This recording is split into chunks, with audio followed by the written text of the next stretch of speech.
Imagine standing in front of a massive, unmovable mountain. It's blocking your path, towering over you, and no matter what you do, it won't budge. You feel frustrated. You feel trapped. You feel exhausted from trying to move forward but getting nowhere. Now, what if I told you that this mountain isn't some external challenge? What if I told you that this mountain is not an obstacle placed in your way by fate or bad luck? What if I told you that this mountain is you? That's the powerful metaphor behind Brianna Wiest's The Mountain Is You. This isn't just another self-help book. It's a deep, introspective guide to understanding why we sabotage ourselves. It's a book that helps us see how we unknowingly create resistance to our own success. And most importantly, it teaches us how to finally break free. If you've ever felt stuck in life, trapped in cycles of bad habits, negative thinking, or self-doubt, this book is a wake-up call. In this video, we're going to explore the key lessons that make The Mountain Is You such a transformative read.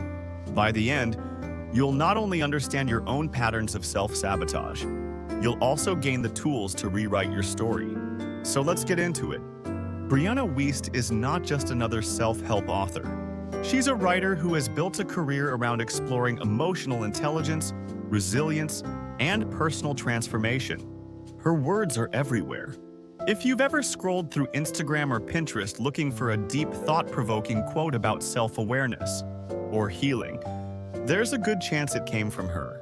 She has a unique ability to take complex psychological ideas and turn them into clear, emotionally impactful insights. In The Mountain Is You, she takes one of the biggest struggles we all face, self-sabotage, and breaks it down in a way that's both deeply personal and universally relatable. The central idea of this book is simple but profound. The biggest obstacle in your life is not external circumstances. It's not bad luck. It's not the people around you. The biggest obstacle is your own mind, your fears, your doubts, your subconscious patterns that keep you from becoming the person you want to be. But here's the thing. This isn't about blaming yourself. It's about understanding yourself. Because once you understand why you sabotage your own success, you can finally start making real, lasting change. One of the most powerful sections of The Mountain Is You is when Wiest breaks down exactly why we sabotage ourselves. She explains that self-sabotage isn't about being lazy or undisciplined. It's actually a coping mechanism. For example, she tells the story of a woman who had been struggling with her weight for years. Every time she lost a few pounds, she would start binge eating again. She knew what she needed to do, but she kept going back to old habits. When she dug deeper, she realized something important. Losing weight meant stepping into a new version of herself. It meant no longer hiding.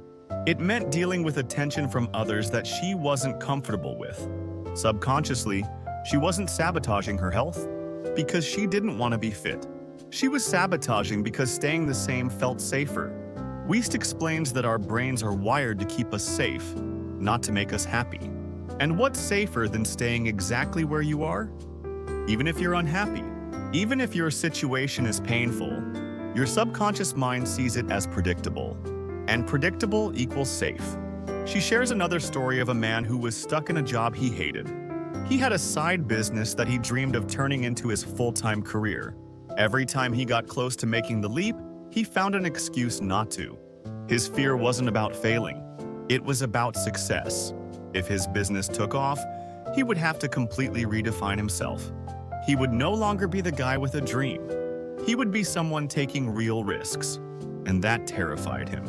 Wiest explains that we don't sabotage ourselves because we're weak. We do it because change threatens the version of ourselves we've always known. If you've always seen yourself as the person who struggles, what happens when things start going well? You panic, because success contradicts the identity you've been living with for years. So you unconsciously mess things up just to return to what feels familiar. This is why people sometimes sabotage relationships right when they start going well. This is why someone who finally starts making money suddenly makes risky decisions and ends up broke again. It's not about the situation. It's about the subconscious mind pulling you back to what feels normal. Now that we understand why we sabotage ourselves, the big question is, how do we stop? The first step, according to Wiest, is radical honesty. You have to be willing to look at yourself, your fears, your habits, your coping mechanisms without judgment.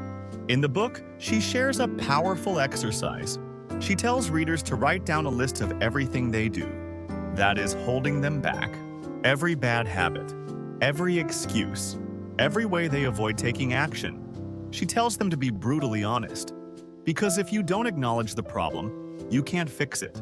She also explains that most of us avoid our emotions. When we feel anxious, sad, or frustrated, we distract ourselves. We scroll on our phones.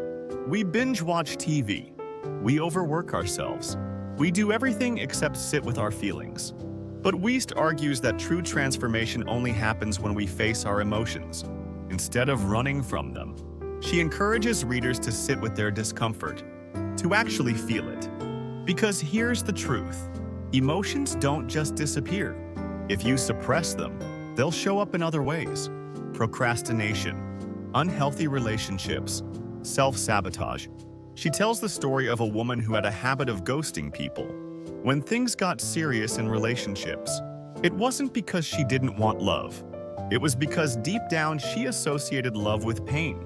She had been hurt in the past, so every time things started to feel real, she ran. When she finally allowed herself to process her fear, instead of avoiding it, everything changed.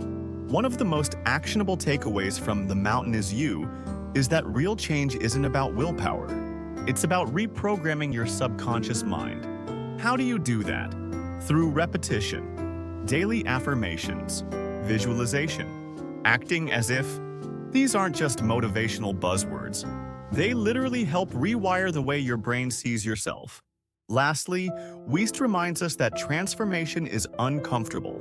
Growth is painful, but discomfort doesn't mean you're failing. It means you're evolving. She compares it to a caterpillar turning into a butterfly. Before the transformation, the caterpillar has to completely break down.